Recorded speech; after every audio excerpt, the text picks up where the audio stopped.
Hello everyone, सुपथ academy के YouTube channel में आपका स्वागत है। ये वीडियो हमारे video series economic survey of Jharkhand का 9th पार्ट है। पहले 8 पार्ट में हम लोगों ने 8 चैप्टर्स को पढ़ लिया है, जिसमें मैक्रो इकोनॉमिक ओवरव्यू देखा है हम लोगों ने, physical development and state finances पढ़ा है, इंस्टीट्यूशनल फाइनेंस पढ़ा है, रूरल डेवलपमेंट एंड पंचायती राज पढ़ा है, अर्बन डेवलपमेंट देखा है, एग्रीकल्चर एंड अलाइड एक्टिविटीज़ को पढ़ा, फिर फूड एंड न्यूट्रिशनल सिक्योरिटी को देखा, और रिसेंट जो चैप्टर 8 था वो था इंडस्ट्री। अब हम पढ़ने वाले हैं चैप्टर 9। चैप्टर 9 है हमारा इंफ्रास्ट्रक्चर एंड कम्युनिकेशन। इस चैप्टर को शुरू करने से पहले इसके टॉपिक्स को देख लेते हैं। इसमें हम आईटी बेस्ड कम्युनिकेशन इंफ्रास्ट्रक्चर के बारे में देखेंगे। इसमें हम पढ़ेंगे स्वान के बारे में पढ़ेंगे, सीएससी के बारे में पढ़ेंगे और कुछ गवर्नमेंट स्कीम्स के बारे में पढ़ेंगे। नेक्स्ट जो टॉपिक है वो एनर्जी है। इसमें हम renewable energies and non renewable energies के बारे में देखेंगे। फिर झारखंड का जो कंजम्पशन है और पीक डिमांड क्या है उसके बारे में भी देखेंगे। और जो लास्ट टॉपिक है वो है ट्रांसपोर्टेशन। इसमें हम रोडवेज़, रेलवेज़ और सिविल एविएशन को देखेंगे। शुरू करते हैं पहले टॉपिक से, जो कि है आईटी बेस्ड कम्युनिकेशन इंफ्रास्ट्रक्चर। इसमें सबसे पहले हम देखते हैं नेशनल ई गवर्नेंस प्लान।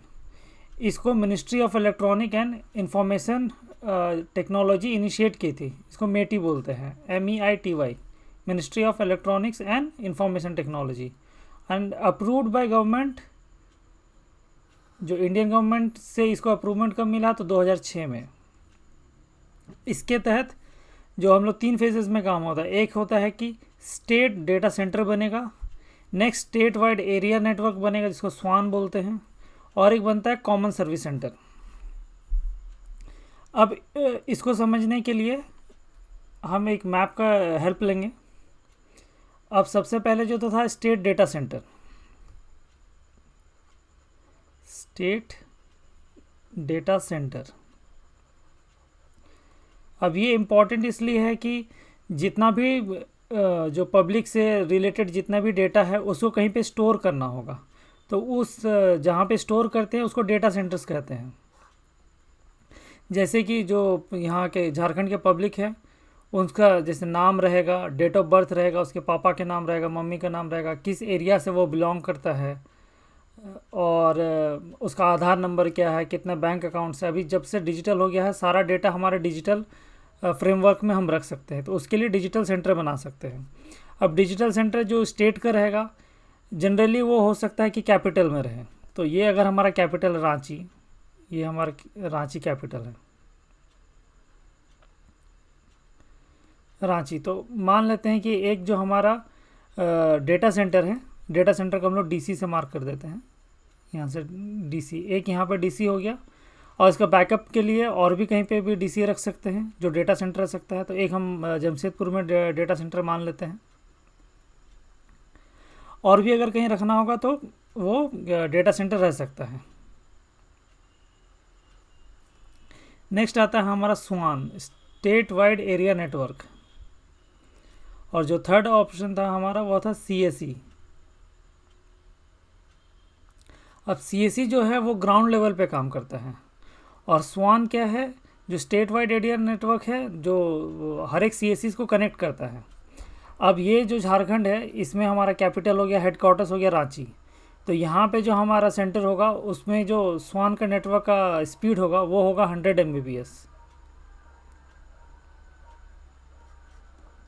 और बाकी जितने डिस्ट्रिक्ट हेडक्वार्टर्स हैं यहाँ से शुरू करते हैं। अब सबसे पहले ये पलामू हो गया, ये गढ़वा हो गया, पलामू हो गया, चतरा हो गया, हजारीबाग, कोडरमा, फिर ये है गिरिडीह। नेक्स्ट इधर आते हैं तो देवघर, ये हमारा दुमका, गोड्डा, साहिबगंज, पाकुड़। अब इधर आते हैं ये जामताड़ा, धनबाद, बोकारो, रामगढ़। ये रांची हो गया, यहाँ पे लोहरदगा, गुमला, सिमडेगा, खूंटी।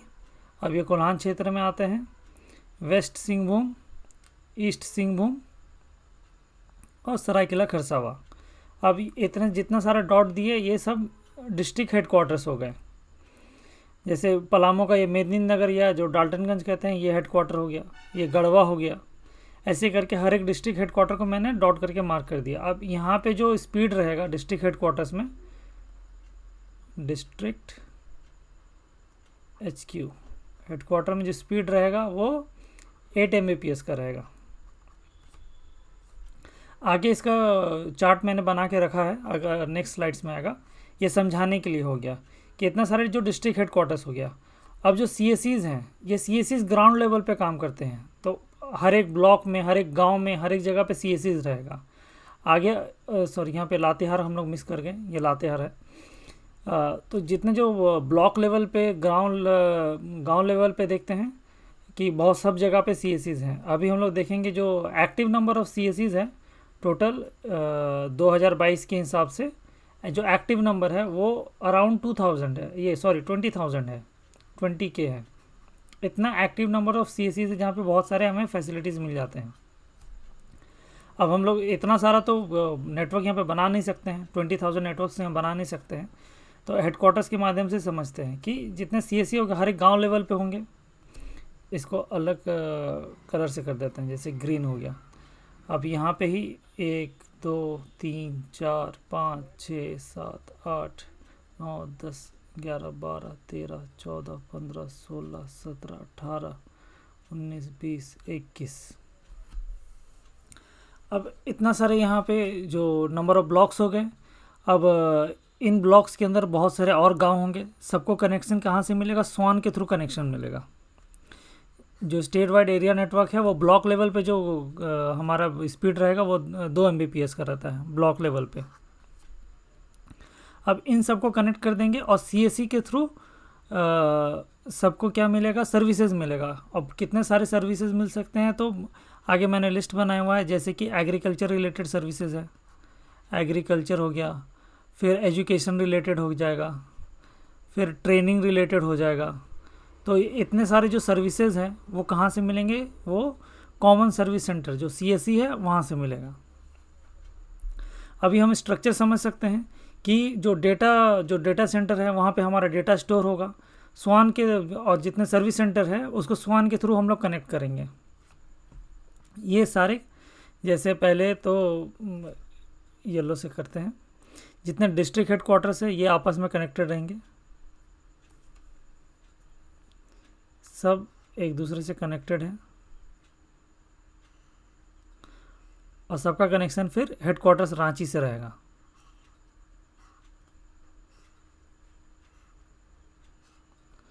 तो ये एक पूरा जाल बन जाएगा, जो नेटवर्क का है पूरा जाल बन जाएगा। सब एक दूसरे से भी कनेक्टेड है और हेडक्वार्टर से भी कनेक्टेड है। तो इस तरह से बनाने से पूरा नेटवर्क का जाल बन जाएगा। अब ऐसे क्या होगा कि हर एक कोई सबके साथ कनेक्टेड है और सब सारे सहूलियत जो भी जितने सर्विसेज हैं हर एक कस्टमर्स यहाँ से ले सकते हैं, जितने भी जो CSEs है जो ग्रीन डॉट्स में मैंने दिखाया। अब आगे बढ़ते हैं, जो स्वान से रिलेटेड जो जानकारी है उसको देख लेते हैं। State wide area network in Jharkhand, स्वान एस्टेब्लिशेस एज झारनेट। जो स्टेट वाइड एरिया नेटवर्क है, स्टेट वाइड एरिया नेटवर्क है झारखंड में, उसका नाम क्या है? झारनेट। और ये कम्युनिकेशन नेटवर्क है और Jharkhand state information and communication network, इसका दो नाम, झारनेट कम्युनिकेशन नेटवर्क और Jharkhand state information and communication network.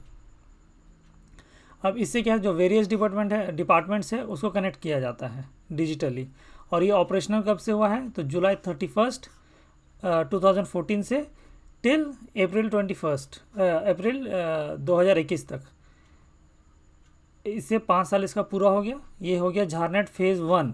अब जो झारनेट 2.0 था ये मई 1 से लेके अभी तक चल रहा है। मई 1 2021 से स्टार्ट हुआ है और ये अभी आगे तक चलता रहेगा जब तक इसका 5 साल पूरा नहीं होता है।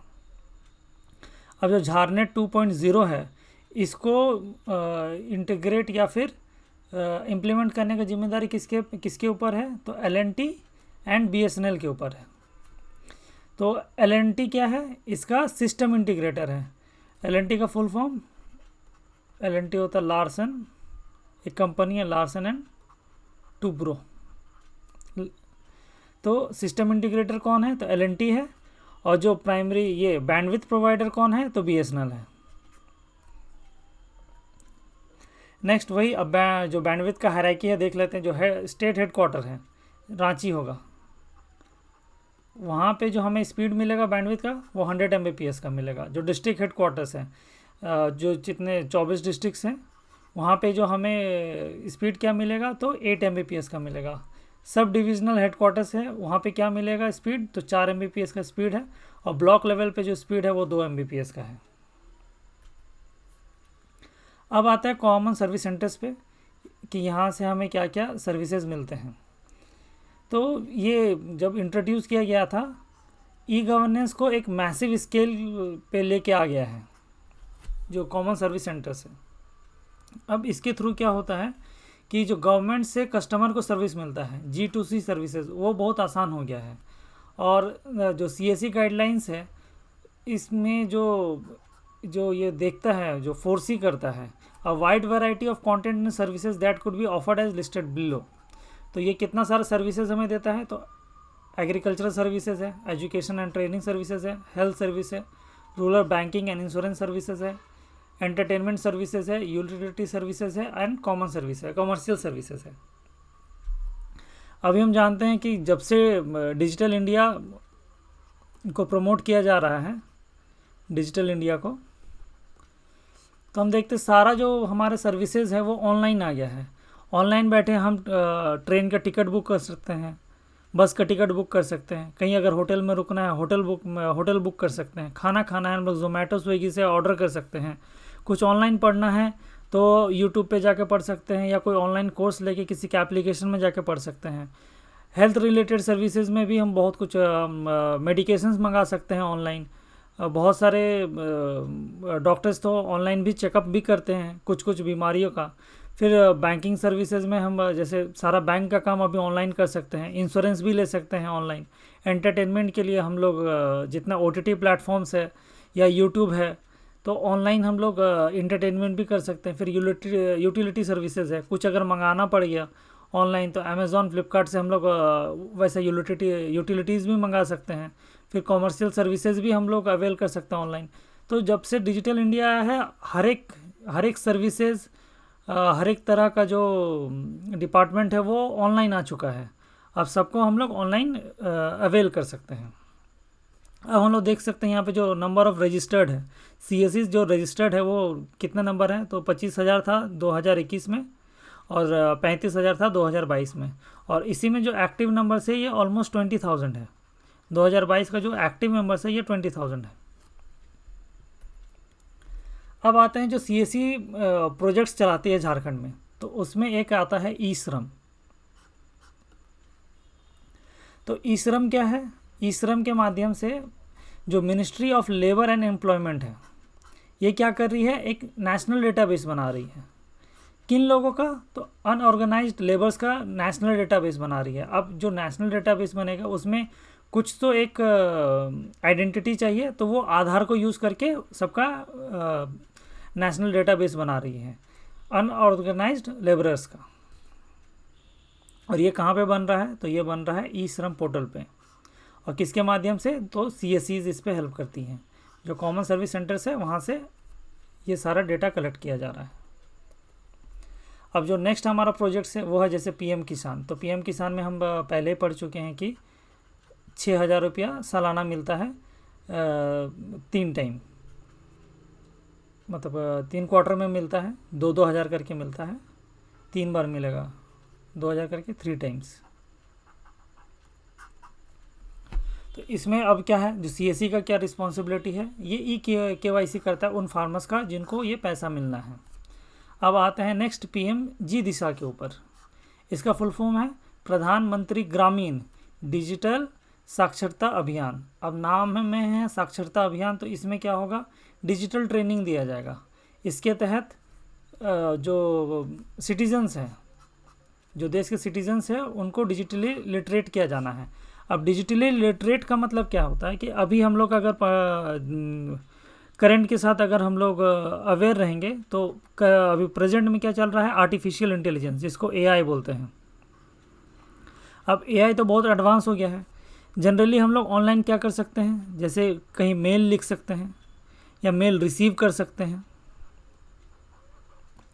फिर ऑनलाइन में हम लोग कोई न्यूज़ देख सकते हैं, जो गवर्नमेंट का पॉलिसीज़ है, और या फिर जो भी सब्सिडी वगैरह जो भी सर्विसेज गवर्नमेंट निकालती है उसके बारे में हम लोग ऑनलाइन सर्च करके देख सकते हैं कि क्या क्या सर्विसेज है।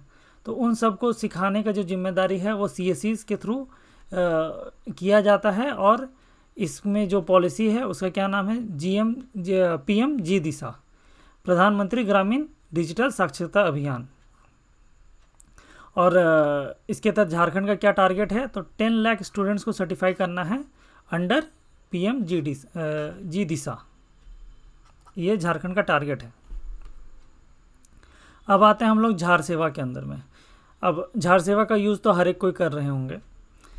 अब इसमें क्या हो गया, all the 8 district in the Jharkhand fall under Jharkhand सेवा या फिर झार सेवा। तो अब 8 डिस्ट्रिक्ट का प्रोजेक्ट का क्या मतलब, क्यों लाया गया था, जो 8 डिस्ट्रिक्ट्स है, कौन सा डिस्ट्रिक्ट को 8 डिस्ट्रिक्ट्स कहेंगे, तो जहाँ पे गवर्नमेंट से कंज्यूमर पे का जो इंटरेक्शन है उसको एनहांस करना था। पहले क्या होता था कि अगर एक किसी को जाति आवासीय बनाना होता था तो पहले ब्लॉक में जाना है, वहाँ पे फॉर्म भरना है, फिर उसको हर एक डिपार्टमेंट में जाके साइन करवाना है, तो जाके फिर वो बनता था।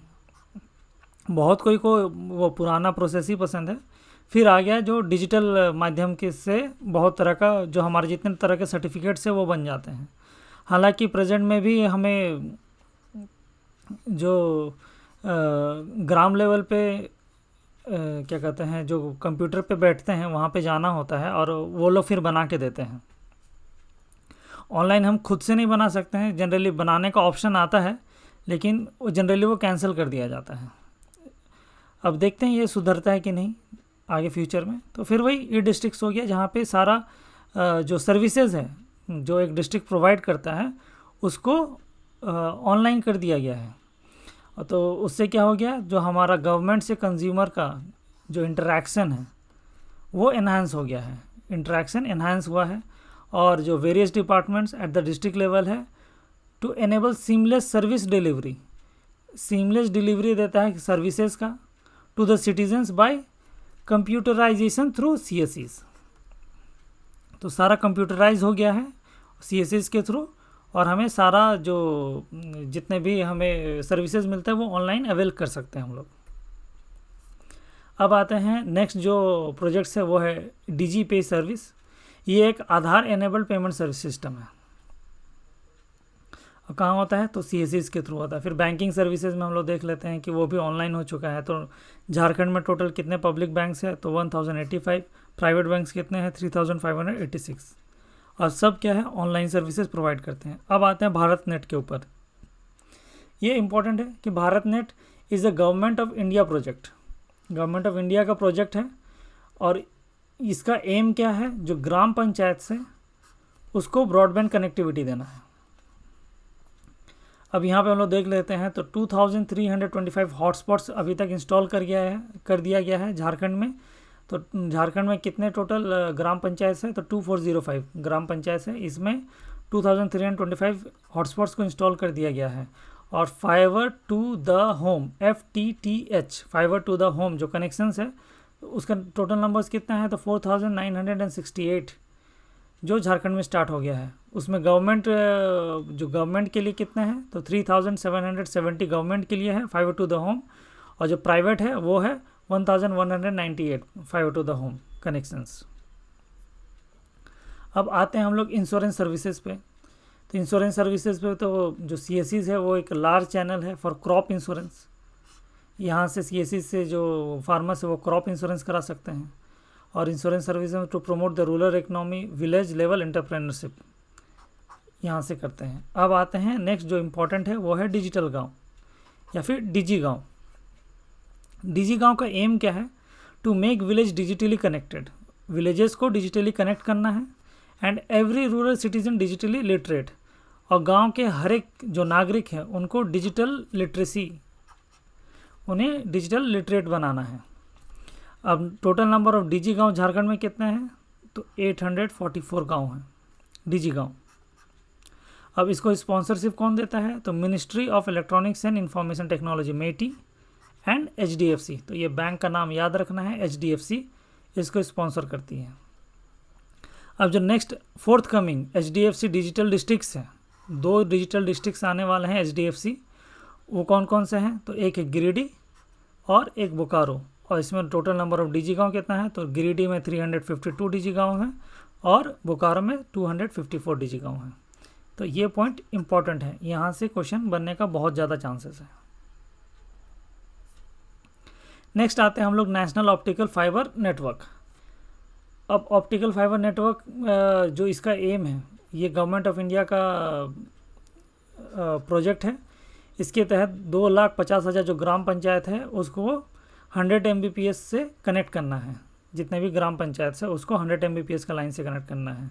और इसके लिए एक स्पेशल व्हीकल बनाया गया है, स्पेशल पर्पस व्हीकल बनाया गया है, SPV। उसका नाम क्या है, BBNL, शॉर्ट फॉर्म में BBNL है। उसको बोलते हैं Bharat broadband network limited, BBNL। और ये एक पब्लिक सेक्टर अंडरटेकिंग के तहत बनाया गया था जो इस प्रोजेक्ट को एग्जीक्यूट करेगा। अब जो ये भारत नेट का है, ये फेज़ 2 जो चला, अब फेज़ 2 शुरू हो गया है, is being implemented by Jharkhand communication network limited. अब झारखंड में जो फेज़ 2 इम्प्लीमेंट हो रहा है किसके द्वारा हो रहा है, तो Jharkhand communication network limited, JCNL, इसको याद रखना है। और JCNL क्या है, ये भी एक स्पेशल पर्पस व्हीकल है जो कि स्टेट गवर्नमेंट के द्वारा बनाया गया है। अब आ जाते हैं कि जो स्टेट में है, जैसे रांची को डिजिटल सिटी बनाया जा रहा है, स्मार्ट सिटी बनाया जा रहा है, तो सब जगह पे हॉटस्पॉट्स लगाए जा रहे हैं। तो सबसे ज़्यादा हमारा हॉटस्पॉट्स कहाँ पे, रांची में, इसको याद रखना है। और सब इसका नंबर कितना है, तो 10। टोटल हॉटस्पॉट्स कहाँ है, कितना है, झारखंड में 54, मैक्सिमम नंबर रांची में 10 नंबर से। अब आते हैं wifi hotspots in the left wing extremist affected area, जो नक्सलाइट एरियाज़ हैं, नक्सल एरियाज़ में हम लोग क्या किए हैं कि हॉटस्पॉट लगा दिए हैं। अब वहाँ पे इंटरनेट कनेक्टिविटी आएगा, लोग बाहरी दुनिया से और जुड़ेंगे, तो एक तरह से हेल्प होगा कि नक्सलिज्म कम होगा। तो अब इसमें क्या है, जो BSNL है वो 782 साइट्स को आइडेंटिफाई किए हैं और वहाँ पे हॉटस्पॉट इरेक्ट करने वाली है।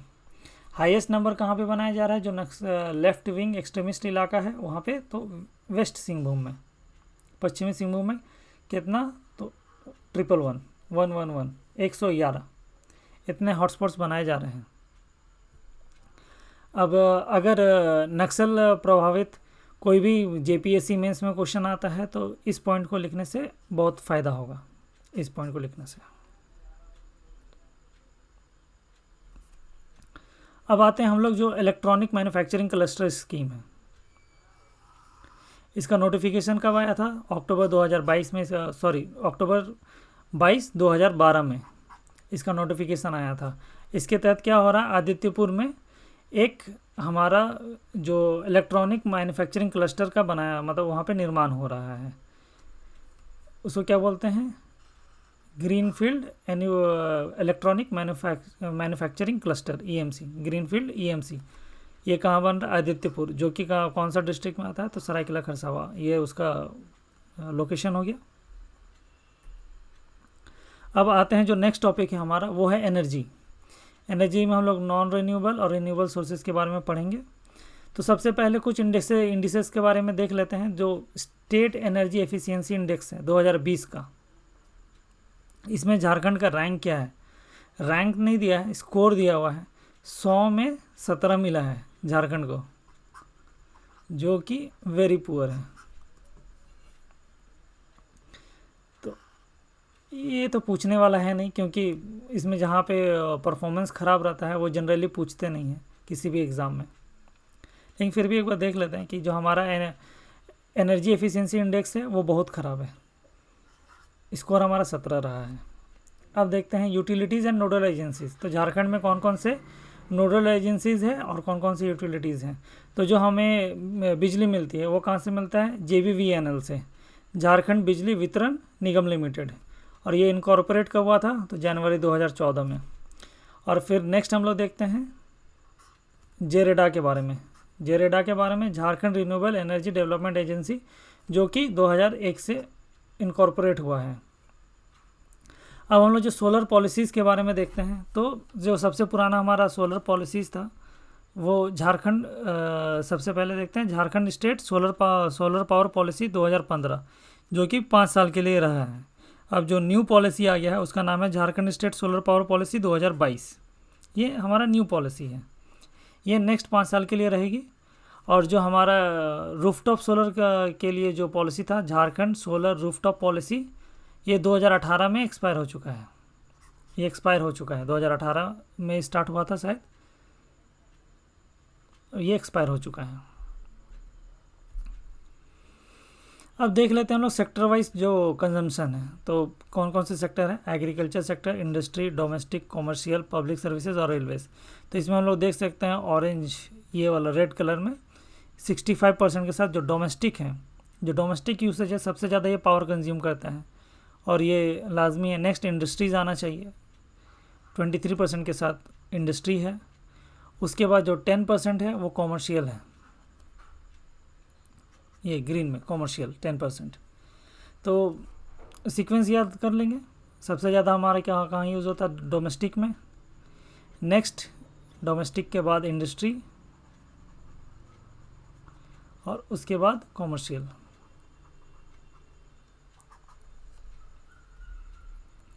आगे बढ़ते हैं, यहाँ पे हम लोग पीक डिमांड, अवेलेबिलिटी और शॉर्टेज पे ध्यान देंगे। येलो कलर में हम लोग देख सकते हैं जितने बार है वो पीक डिमांड है, जो ब्लू कलर में है वो पीक अवेलेबिलिटी का है, और जो रेड में एक लाइन चल रहा है वो शॉर्टेज का लाइन है। तो येलो में अगर हमारा डिमांड है तो इसी से देख सकते हैं कि यहाँ पर डिमांड हाई है और अवेलेबिलिटी क्या है, कम है। तो सब जगह देखिए तो ये डिमांड हाई है, अवेलेबिलिटी कम है। एक एक्सेप्शन आएगा यहाँ पे, देखिए 2018-19 में यहाँ पे हमारा डिमांड कम है लेकिन अवेलेबिलिटी ज़्यादा है। और बाद में तो देख ही सकते हैं कि सब जगह पे हमारा जो डिमांड है वो हाई रहा है और अवेलेबिलिटी कम रहा है। रिसेंट में हम लोग अगर देखेंगे 21-22 का जो डेटा है तो उसका डिमांड हाई रहा है और अवेलेबिलिटी कम रहा है। और ये जो लाइन रहा है वो इन दोनों के बीच का डिफरेंस को दिखाता है। येलो और ब्लू के बीच का जो डिफरेंस है वो लाइन शो करता है कि इतना इतना शॉर्टेज रहा है। अब आते हैं जो इंस्टॉल कैपेसिटी है कि झारखंड के पास इंस्टॉल कैपेसिटी कितना है बिजली का। तो ये इम्पोर्टेंट है, इससे रिलेटेड क्वेश्चन बनता है। सबसे पहले हम लोग जो ग्रैंड टोटल है उसी को देख लेते हैं। जो हमारा ग्रैंड टोटल है वो है 2734.64 मेगावाट। ये हमारा ग्रैंड टोटल जो इंस्टॉल कैपेसिटी है। अब इसको हम लोग अगर फर्दर डिवाइड करते हैं ओनरशिप और सेक्टर के हिसाब से तो 3 सेक्टर में हो सकता है। एक जो स्टेट ओन करती है अपना, एक जो प्राइवेट है, और एक सेंट्रल जो गवर्नमेंट ऑफ इंडिया ओन करती है। अब इसमें क्या क्या है कि थर्मल में अगर देखेंगे तो थर्मल में आता है कोल, गैस और डीजल, 3 आ जाता है थर्मल में। फिर आता है न्यूक्लियर, हाइड्रो और रिन्यूएबल सोर्सेज में। तो मेनली जो झारखंड में बिजली प्रोड्यूस होता है वो थर्मल से ही, कोल के थ्रू ही प्रोड्यूस होता है। तो इसमें देखेंगे कि जो स्टेट का है तो स्टेट का कंट्रीब्यूशन कितना है, तो 420, ये रहा 420 मेगावाट। और ये कहाँ पे ये जो 420 मेगावाट होता है ना, ये 210 का 2 यूनिट है टीनू घाट में, वहीं से ये टीनू घाट थर्मल पावर प्लांट से इतना ये जनरेट करती है। प्राइवेट में देखिए तो 580 है मेगावाट। और जो सेंट्रल का है, जो जितना एनटीपीसी हो गया और बाकी जो डीवीसी ऑपरेट करती है जितने थर्मल पावर प्लांट्स, वो सेंटर के अंदर में आती है। तो उसका कितना है, तो 1446। इसको हर एक इंडिविजुअल को याद कर सकते हैं, ज़्यादा बड़ा बात नहीं है। और अगर तो वही अगर थर्मल का टोटल देखेंगे तो 2446। तो इसको ना याद करके इधर ही बस याद कर ले, ये तो याद रखना ही है। और प्राइवेट भी देख सकते हैं, ये तो चेंजेस आ चुका है अभी अडानी का भी जो बना है अडानी का, लेकिन वो तो बांग्लादेश को सारा पावर सप्लाई करती है जो गोड्डा में बना है। और सेंट्रल में भी अभी कुछ अपग्रेडेशन हुआ है। अब देखते हैं हाइड्रो में तो 130 मेगावाट है। रिन्यूएबल एनर्जीज़ में अगर देखें स्टेट का तो 4.05 मेगावाट है। वैसे ही सेंट्रल का भी देख लेते हैं, हाइड्रो में तो 61 मेगावाट है और जो रिन्यूएबल है प्राइवेट का वो 93 मेगावाट्स है। ऐसे ही करके जो सब टोटल हमारा आता है वो 2734.64 मेगावाट है। मेनली इस पॉइंट को याद रखना है, और अगर इसको याद रख सकते हैं तो और बढ़िया है। जो तेनुघाट में है ये। अब देखते हैं जो नॉन रिन्यूएबल एनर्जीज़ हैं, जो थर्मल पावर प्लांट्स है, उसको कौन कौन ऑपरेट करती है। तो झारखंड में जो कोल इंडिया लिमिटेड, उसका तीन कंपनी है, CCL, कोकिंग कोल लिमिटेड, फिर BCCL Bharat coking coal limited, और ECL ईस्टर्न कोल लिमिटेड। ये क्या करता है, कोल एक्सट्रैक्ट करती है झारखंड में। ये तीन कंपनियाँ, 1 2 3, ये कोल एक्सट्रैक्ट करती है झारखंड में। अब नेक्स्ट जो अडानी पावर है झारखंड लिमिटेड, APJL, ये क्या कर रही है, झारखंड में एक ultra super critical thermal power plant बनाई है। और इसका जो सेकेंड यूनिट है ये भी 26 जून 2023 से ऑपरेशनल हो गया है। और इसका टोटल कैपेसिटी कितना है, तो 2 यूनिट है 800 मेगावाट का एक करके, तो टोटल 1600 मेगावाट का इसका कैपेसिटी है। लेकिन सप्लाई कितना देती है, तो 1496 मेगावाट देती है, क्योंकि बहुत सारे ट्रांसमिशन लॉसेज में चला जाता है। तो ये हमारा जो सप्लाई है इतना ही मिलता है, और जो इंस्टॉल कैपेसिटी है वो है 1600 मेगावाट। तो क्वेश्चन यहाँ से पूछने का ज़्यादा चांसेस बनता है, और किसी भी एग्जामिनर का अगर दिमाग सटका तो ही यहाँ से क्वेश्चन पूछेगा। नेक्स्ट आते हैं हम लोग अल्ट्रा मेगा पावर प्रोजेक्ट्स के ऊपर। अब मेगा पावर प्रोजेक्ट्स तो जानते हैं, लेकिन अल्ट्रा मेगा पावर प्रोजेक्ट्स क्या हैं। तो अगर लार्ज कैपेसिटी का कोई पावर प्रोजेक्ट बनता है, लार्ज कैपेसिटी कितना, तो 4000 मेगावाट। एक हमारा अगर जो पावर प्रोजेक्ट हो 4000 मेगावाट। अभी हम लोग देखें जो अडानी का इतना बड़ा पावर प्लांट है वो 600 मेगावाट का है सिर्फ, जिसमें 2 यूनिट है। कितना, एक यूनिट 800 मेगावाट का, ये भी बहुत बड़ा है। और अल्ट्रा मेगा में कितना आ जाएगा, तो 4000 मेगावाट का एक बनता है, सुपर थर्मल पावर प्रोजेक्ट्स बनता है। तो ये पूरे कंट्री में कितने आइडेंटिफाई किए गए हैं, तो 17। और इनिशियली कितना प्रपोज किया गया था कंट्री में, तो 9। और झारखंड में कितना है, तो टोटल 2 है। जो झारखंड में प्रपोज्ड है वो 2 है। एक तिलैया में जो स्टार्ट हो गया, ये बंद हो चुका है, Tilaiya ultra mega power project, ये स्टार्ट हो गया, बंद हो चुका है अभी। और एक जो नेक्स्ट हम लोग देखे थे, ये हुसैनाबाद देवघर में, ये प्लेस को आइडेंटिफाई करके रखे हैं। अब फ्यूचर में देखते हैं इस पे काम होता है कि नहीं होता है। अब आते हैं हम लोग डिफरेंट एनर्जी स्कीम्स पे आता है। तो दीनदयाल उपाध्याय ग्राम ज्योति योजना, फिर राजीव गांधी ग्रामीण विद्युतीकरण योजना, फिर सौभाग्य स्कीम, अटल ग्राम ज्योति योजना, और झारखंड संपूर्ण बिजली अच्छादन योजना। इन सब का एक्रोनिम और फुल फॉर्म याद रख लेना है। अब आते हैं हम लोग रिन्यूएबल एनर्जीज, जो कि बार बार हम लोग जनरेट कर सकते हैं। जैसे नॉन रिन्यूएबल एनर्जीज वो ख़त्म होने का चांसेस है। जैसे जैसे कोल से हम लोग जो थर्मल पावर प्लांट्स को हम लोग चलाते हैं, तो दुनिया में तो कोल का लिमिटेशन है, वो फिक्स्ड है कि एक पर्टिकुलर लिमिट पे ही कोल है, वो ख़त्म हो जाएगा। लेकिन रिन्यूएबल एनर्जीज जिसका लिमिट नहीं है, जैसे सोलर एनर्जी एक रिन्यूएबल एनर्जी है। और अभी हमारा जो प्रेजेंट गवर्नमेंट है, रूलिंग गवर्नमेंट इंडिया का, वो सोलर एनर्जी के ऊपर बहुत ज़्यादा फोकस कर रही है। तो देख लेते हैं रिन्यूएबल एनर्जी में झारखंड का परफॉर्मेंस भी हम लोग देख चुके हैं, एनर्जी इंडेक्स में बहुत कम है। और अभी अगर अच्छे से पढ़ेंगे तो देखेंगे कि जो रिन्यूएबल एनर्जी को लेके भी झारखंड का जो पॉलिसीज़ है वो बैकफुट पे चल रही है। बाकी स्टेट्स की तरह वो फ्रंट फुट पे काम नहीं कर रही है झारखंड के जो पॉलिसीज़ हैं। और हालांकि झारखंड के पास बहुत सारा अपॉर्चुनिटीज़ है, पोटेंशियल बहुत ज़्यादा है झारखंड के पास। चलिए, तो आप देखते हैं यहाँ पे जो नंबर ऑफ़ सोर्सेज है, कहाँ से कितना हम लोग रिन्यूएबल एनर्जी जनरेट कर सकते हैं, उसका पोटेंशियल कितना है। पोटेंशियल की इतना जनरेट नहीं है, कैपेसिटी नहीं है कितना इंस्टॉल हुआ है, कितना पोटेंशियल है, इतना हम लोग पावर जनरेट कर सकते हैं। तो स्मॉल हाइड्रो से हम लोग कितना पावर जनरेट कर सकते हैं, तो 228 मेगावाट पावर। फिर बायोमास से कितना कर सकते हैं, तो 90 मेगावाट।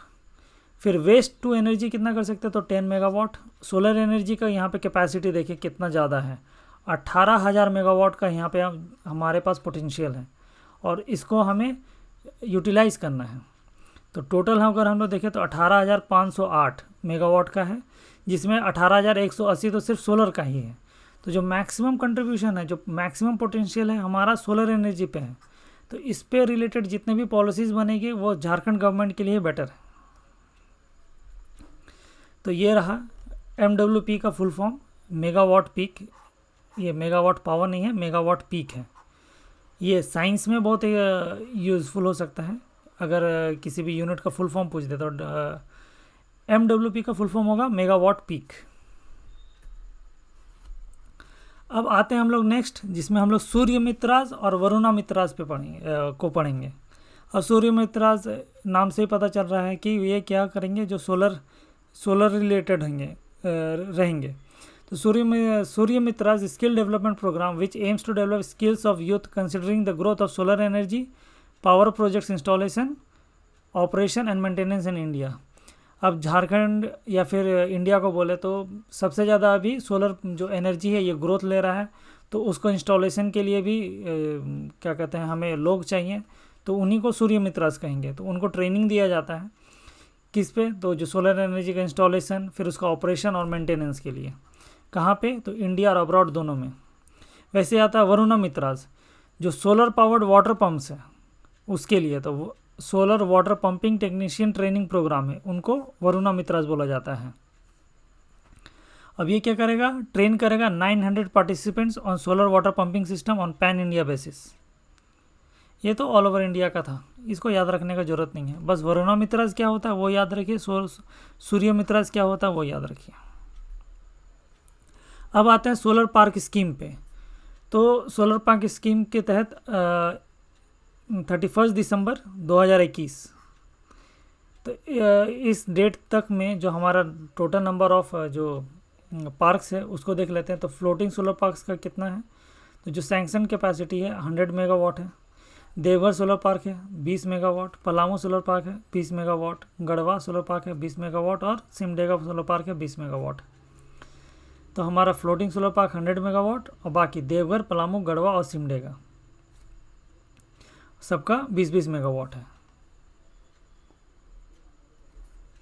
अब आते हैं जो गवर्नमेंट प्रोग्राम्स है। तो प्रधानमंत्री किसान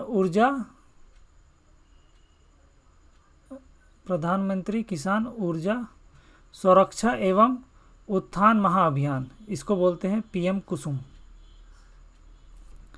इतना बड़ा नाम है ये। इसका एक्रोनिम जो PM कुसुम है, इसका फुल फॉर्म याद रखना, प्रधानमंत्री किसान ऊर्जा सुरक्षा एवं उत्थान महाअभियान। इसके तहत क्या है, तो renewable power plants of capacity 5 kilowatt peak to 2 megawatt peak, इस रेंज में will be set up by individual land owners on their barren और कल्टिवेबल लैंड्स। इस PM कुसुम के तहत कोई भी किसान अपने बंजर ज़मीन पे या फिर उपजाऊ ज़मीन पे 500 kWp से 2 मेगावाट तक के लिए ये लोग पावर प्लांट इंस्टॉल कर सकते हैं। अब आते हैं स्मॉल हाइड्रो पावर प्रोजेक्ट से अलग अलग। फिर new national biogas and organic manure programme है NNBO-BOMP। फिर नेशनल ई मोबिलिटी प्रोग्राम है। फिर स्ट्रीट लाइटिंग नेशनल प्रोग्राम है। हम लोग स्ट्रीट लाइटिंग में देखते हैं बहुत जगह पे जो सोलर लाइट लगा दिया जाता है। एक सोलर पैनल बैठा दिया जाएगा स्ट्रीट पे और उसी पे एक स्ट्रीट लाइट लगा दिया जाएगा। तो ये हो गया। फिर उज्ज्वल डिस्कॉम एश्योरेंस योजना, उदय, इसका फुल फॉर्म याद रखना है, उज्ज्वल डिस्कॉम एश्योरेंस योजना। अब आते हैं हम लोग जो लास्ट टॉपिक है वो है ट्रांसपोर्टेशन। ट्रांसपोर्टेशन में हम लोग क्या देखेंगे, रोडवेज, रेलवेज और एविएशन। स्टार्ट करते हैं रोडवेज से। अब जो प्रेजेंट स्टेटस है अगस्त 2022 के हिसाब से ये रहा। जो टोटल लेंथ ऑफ रोडवेज है, स्टेट हाईवेज है, उसका लेंथ है 1232। नेशनल हाईवेज का लेंथ है 3340। ये तो एकदम याद रख लेना है, ये क्वेश्चन में डायरेक्ट पूछता है। फिर मेजर डिस्ट्रिक्ट रोड से उसका लेंथ है 4846 और अदर PWD रोड से वो है 7372। नेशनल हाईवे एकदम याद रहना चाहिए, स्टेट हाईवे ये भी याद होना चाहिए। तो नेशनल हाईवे ज़्यादा बड़ा है 3340, और जो स्टेट हाईवे है ये है 1232। अब आते हैं रेलवेज़ पे। रेलवेज़ पे 3 जो इम्पोर्टेंट पॉइंट्स दिया हुआ था इकोनॉमिक सर्वे में, उसको ही देख लेते हैं। कोरोना के टाइम पे एक ऑक्सीजन एक्सप्रेस चला था, उसके बारे में देख लेते हैं। कहाँ से चले थे, तो टाटा नगर और बोकारो स्टील सिटी, दोनों जो स्टील क्या इस्पात नगर है वहीं से चली हैं, टाटा नगर और बोकारो स्टील सिटी से। अब है टाइम टेबल पार्सल एक्सप्रेस। जो पार्सल एक्सप्रेस है ये क्या किया था, मेडिसिन्स, मेडिकल इक्विपमेंट्स को और पीपीई किट्स को, fish, fruits, groceries, eggs, cotton goods, vegetables and other dairy जो डेली आइटम्स है उसको कैरी किया था। ये भी कोरोना के टाइम का है। तो इन दोनों ट्रेन के बारे में देख लेना है। नेक्स्ट आते हैं जो डेडिकेटेड फ्रेट कॉरिडोर है। जो डेडिकेटेड फ्रेट कॉरिडोर बन रहा है उसमें उसका एक आर्म है जो इसको बोलते हैं ईस्टर्न डेडिकेटेड फ्रेट कॉरिडोर, जो झारखंड से भी पार होती है। तो ईस्टर्न जो डेडिकेटेड फ्रेट कॉरिडोर है उसका लेंथ है 1856 किलोमीटर्स पूरा, और इसका लेंथ झारखंड में कितना है, तो 196 किलोमीटर्स है जो झारखंड से रन करती है। तो ये तो बहुत दिनों से सब कोई पढ़ रहे होंगे और ये इंपॉर्टेंट पॉइंट है। अब आते एविएशन में। एविएशन में हम लोग जानते हैं कि झारखंड में 2 इंटरनेशनल एयरपोर्ट्स हैं। जो इंटरनेशनल एयरपोर्ट्स हैं 2 हैं, एक रांची में है और एक देवघर में है। और उड़ान के तहत जो उड़ान स्कीम है उसके तहत कहाँ कहाँ बन रहा है, बोकारो, दुमका, बोकारो दुमका में 2 बन रहा है रिसेंट में, और दुमका में एक हमारा जो पायलट ट्रेनिंग प्रोग्राम है वो भी बन रहा है। जो अगर हमारा पायलट ट्रेनिंग होगा वो दुमका से होता है। नेक्स्ट हम लोग एक देखते हैं जो एयरपोर्ट हमारा साहिबगंज में भी बनने वाला है। वैसे हज़ारीबाग में भी एक एयरपोर्ट का प्रपोज्ड है, हज़ारीबाग में भी, धनबाद में भी है, फिर ढालभूम में भी है।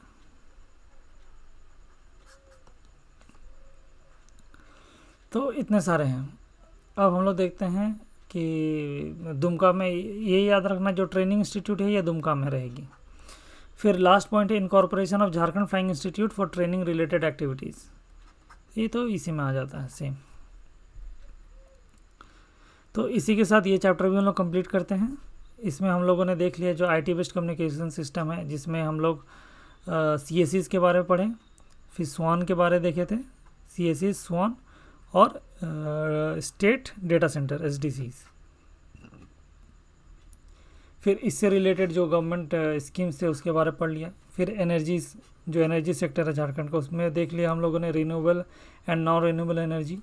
फिर जो इंस्टॉल कैपेसिटी है झारखंड का उसको पढ़ लिया। फिर लास्ट में हम लोगों ने ट्रांसपोर्टेशन में देख लिया जो रोडवेज, रेलवेज और एविएशन में था। अब नेक्स्ट वीडियो में फिर से मिलेंगे, तब तक के लिए जोहार, थैंक यू।